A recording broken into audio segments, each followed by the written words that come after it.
Sahur makan Maggi, masa berbuka makan telur rebus je. 2 biji. Sebab hari tu memang tak ada duit langsung. Memang sekarang memang susah sangat. Tak ada suami, tak ada anak, memang susah sangat. Menumpang pun kat rumah orang.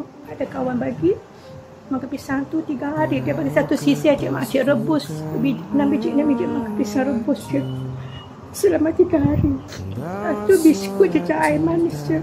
Tak ada kopi, tak ada Milo, tak ada susu. Tak mampu nak beli. Ku bisa percaya.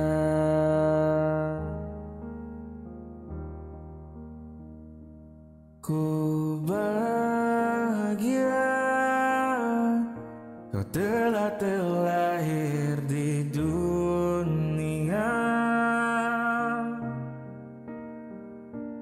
dan kau ada di antara miliaran manusia. Dan ku terima kasih masyarakat yang menyumbang pada Cik Syima dalam kempen Cahaya Ramadan. menamamu